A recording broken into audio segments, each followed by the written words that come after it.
coucou, j'espère que vous allez bien. On se retrouve enfin pour tourner cette vidéo consacrée à ma palle et aux recommandations pour Noël. Alors, je vais la tourner ça sera un petit peu mélangé dans le sens où, en fait, dans ma palle, il y a beaucoup, en fait, de romans qui, pour moi, sont essentiels à Noël, en fait. Pour moi, bien évidemment, hein, peut-être pas pour vous. Donc, je vais vous montrer ma palle déjà comme ça, sachant qu'il y a là-bas aussi 4 livres que j'ai reçus en service presse. Et là, il y en a un que j'ai déjà lu. Donc, je vais vous montrer ce que j'ai reçu en service presse. Donc, il y a la duologie de Holiday Romance de Catherine Walsh. Alors, comme une idiote, j'ai oublié de sortir le premier volet. Donc, le premier volet, c'est le second, finalement, puisque j'ai commencé par le spin-off. Je crois que je vous l'ai dit à peu près 50 000 fois. Donc, il s'agit de la nouvelle collection publiée chez Talent Édition. Donc là, c'est Catherine Walsh et là, on est sur Holiday Romance. J'ai vraiment hâte de le découvrir. Et comme je vous disais, je me répète, mais j'ai attendu un petit peu dans le sens où j'ai lu le spin-off d'abord. Donc, pour laisser passer un peu de temps. Ensuite, j'avais reçu J'aime pas Noël ni les voleurs de taxi de chez Addictive de Anita Reigins, que j'ai également déjà lu il y a 15 jours, je crois. Donc c'était une bonne lecture, voilà, ça fait clairement le taf pour la période. Après, comme je vous ai dit, celui-là me laissera pas forcément un souvenir impérissable, comme certains que je vais vous présenter un peu plus tard. Et ensuite, et celui-là j'ai vraiment hâte, c'est Noël aux 4 cafés de Rachel Roland que j'ai reçu de la part des éditions Nami. Déjà, je suis beaucoup trop fan de la couverture. J'adore ce style de couverture, je trouve que ça fait très cosy. Donc là, je sais que je vais passer un bon moment, j'en suis certaine, et je vais le lire là, je pense, je vais essayer de le caler prochainement. Donc ça, c'était pour ce que j'ai reçu en service de presse. Ensuite, moi, j'en ai acheté, forcément. Alors, dans ce que j'ai acheté, il y a ce que j'appelle des indispensables. Alors, dans les indispensables, et ça, je pense que je les ai déjà montrés un paquet de fois, mais pour moi, les indispensables, c'est bien évidemment les romans de Noël de Clarisse Sabar qui nous emmènent à Valenod. C'est vraiment pour moi...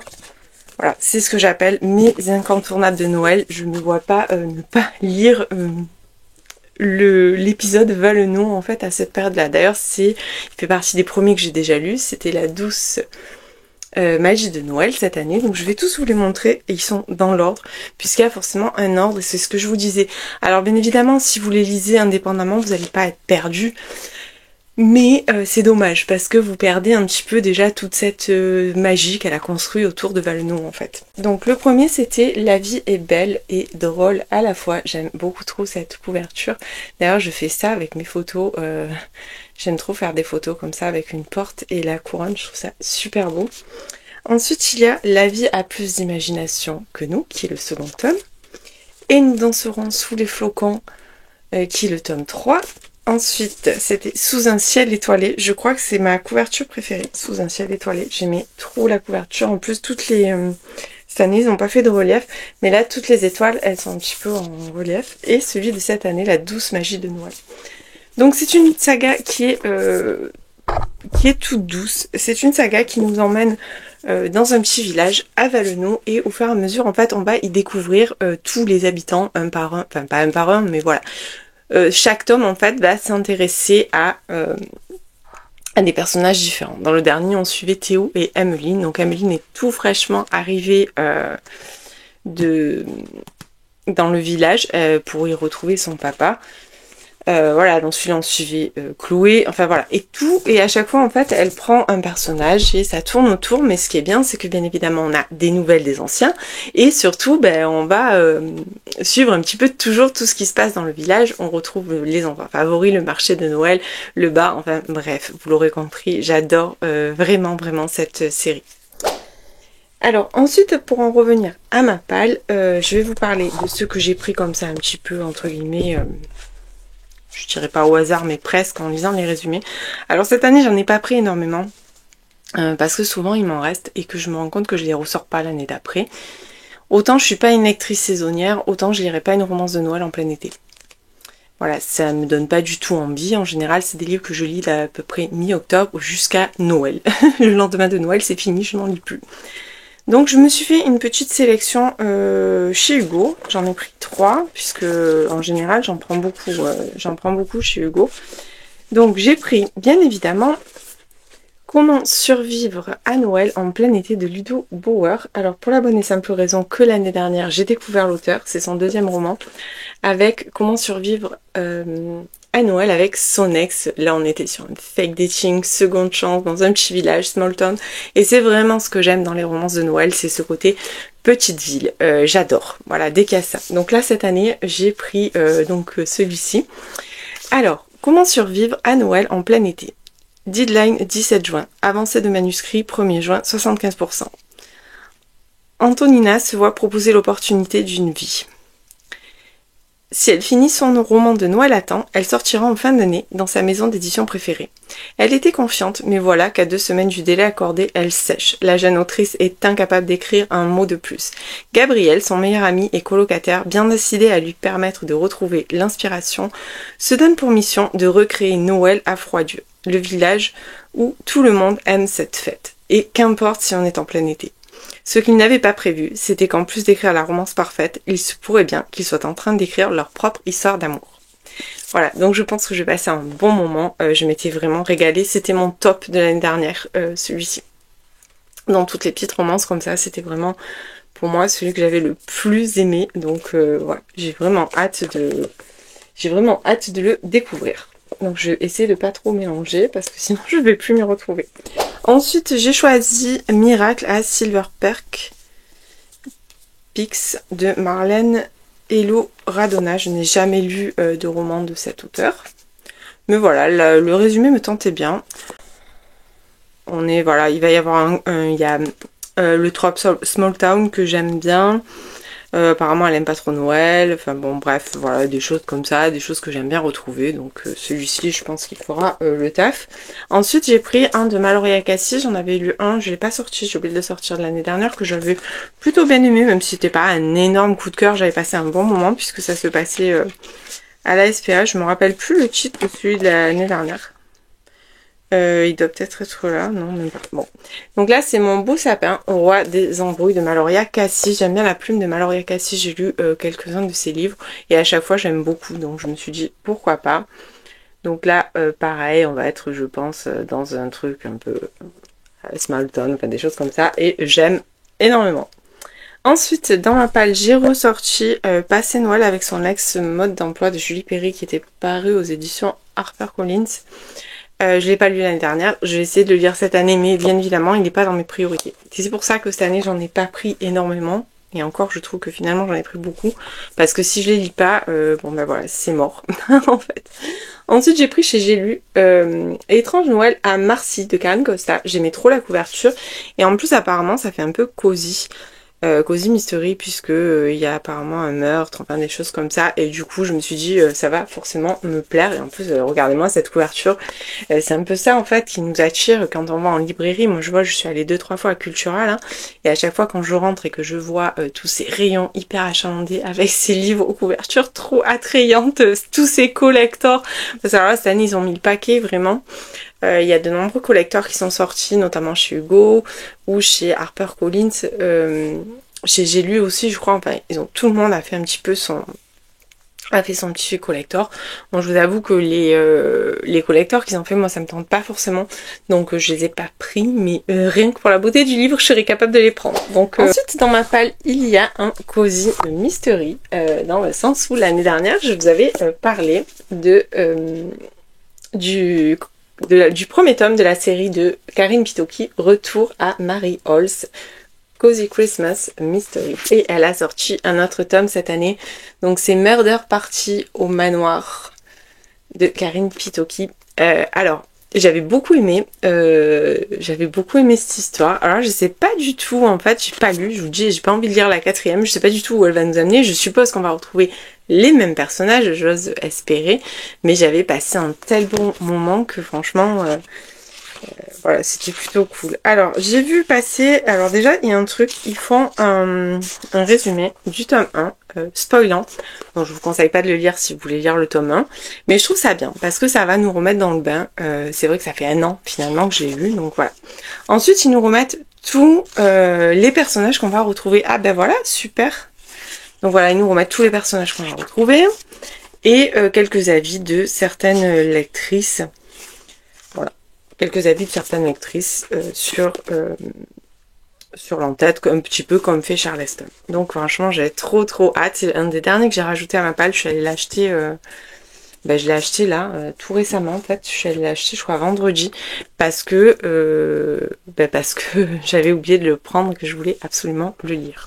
Ensuite, dans la série Cozy Mystery, je vous ai parlé l'année dernière et l'année d'avant.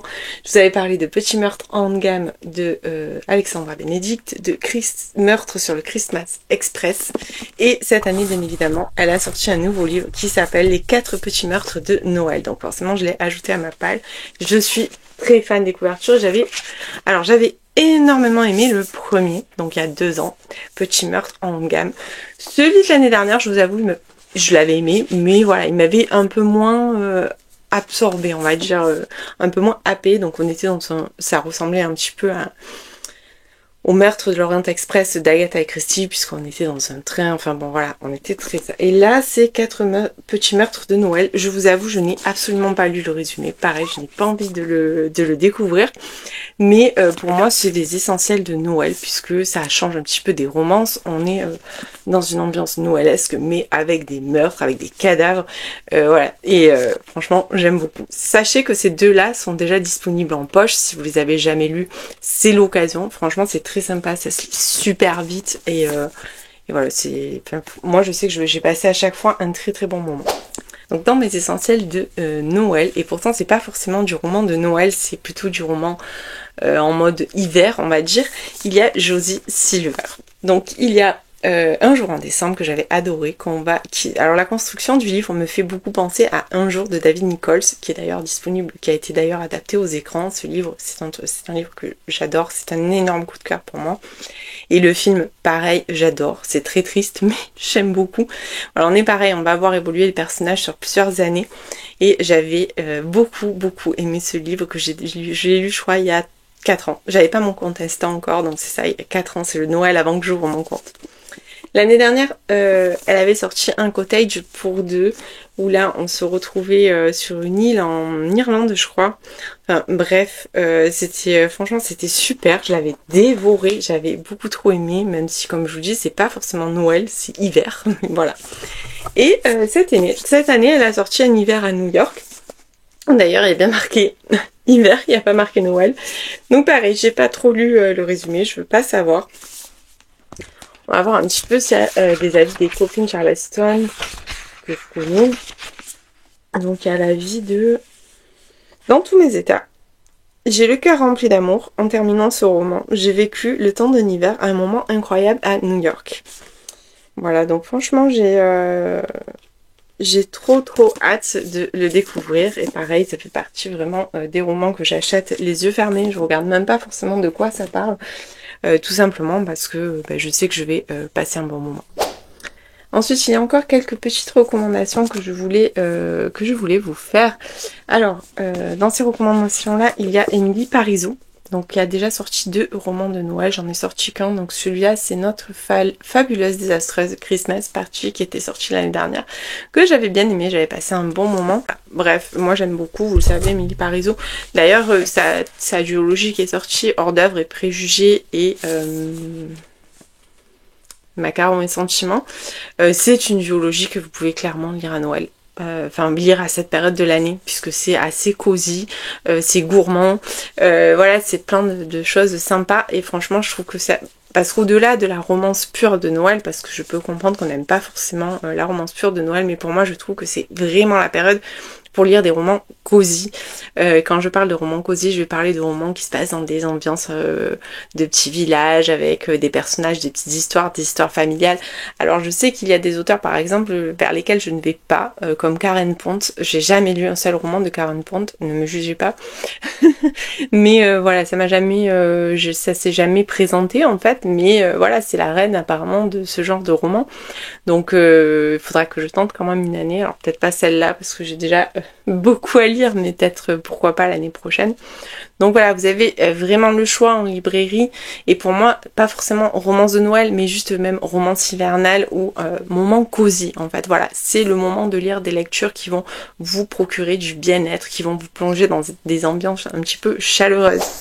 Alors celui-là est sorti il y a 2 ans, mais clairement je ne pouvais pas faire cette vidéo sans vous en parler, puisque c'était mon coup de cœur d'il y a 2 ans. C'est Snowy Little Lies de Fanny Dale. J'avais adoré ce roman.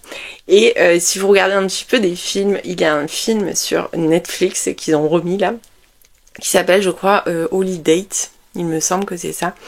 Donc c'est un téléfilm je pense, hein, mais sur Netflix. Et clairement ce livre me fait... Enfin j'avais lu le livre avant, puis après j'ai vu le film et c'est vraiment... ça m'y faisait beaucoup trop penser. Et c'est exactement ce que j'aime à cette période de l'année. On est sur un fake dating avec voilà plein de petites histoires, de situations rocambolesques. Et pour moi c'est ça en fait que j'ai envie de lire à cette période de l'année. Et quand en plus il y a l'ambiance de Noël dedans, bah c'est tout... c'est encore mieux. Et celui-là vraiment je vous le conseille, je sais pas si on le trouve encore parce que c'est vrai qu'il est sorti il y a 2 ans. Mais voilà, franchement allez-y, il était trop bien. C'est mon coup de cœur d'il y a 2 ans de la période. Ensuite, voulais vous parler aussi de Christmas Actually de Johanna Palori, donc qui était paru aux éditions Hauteville, que j'avais beaucoup aimé aussi. Alors à la base j'avais craqué pour sa couverture, sachez qu'en plus tout ça c'est en relief. Je pense qu'il est remis en rayon cette année et j'avais beaucoup aimé, donc là on va être... On va être en fait sur une comédie romantique. Voilà, c'est vraiment pour moi, c'est ce que j'aime. La comédie romantique avec des passages drôles, avec des personnages voilà qui vont nous transporter un petit peu et des histoires sympas. Et je ne pouvais pas vous faire cette vidéo, même si ça va être un peu redondant puisque je vous en ai déjà parlé l'année dernière, sans vous parler de Jenny Colgan qui était ma première... Enfin voilà, c'était la première en fait que j'ai commencé à lire à cette période de l'année.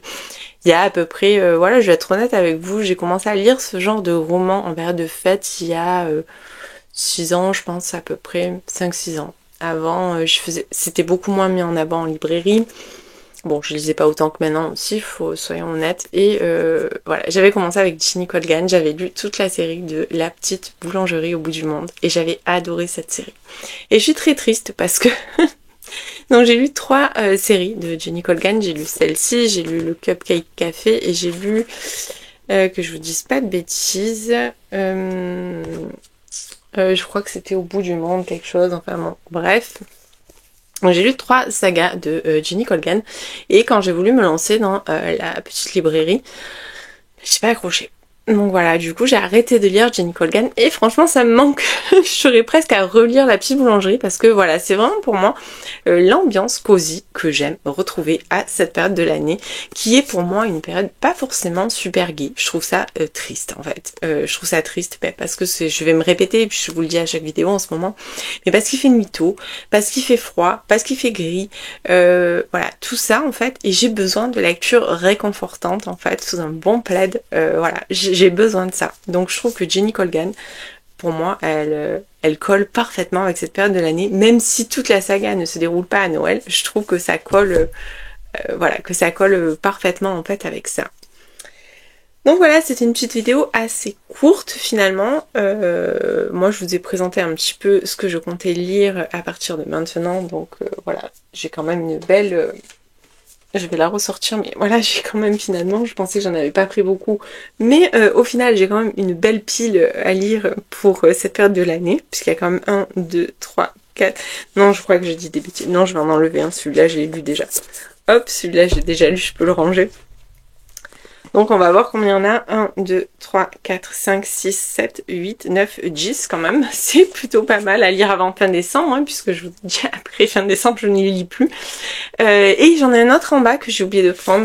Voilà, c'est le dernier Brittany, c'est Sherry, mais c'est je vous mettrai l'affiche là, je me rappelle même plus, je crois que c'est Au lit des romances. Mais c'est plus un roman hivernal qu'un roman de Noël. Mais voilà, j'ai craqué à cause d'Aurélie, hein, voilà, mon jardin littéraire.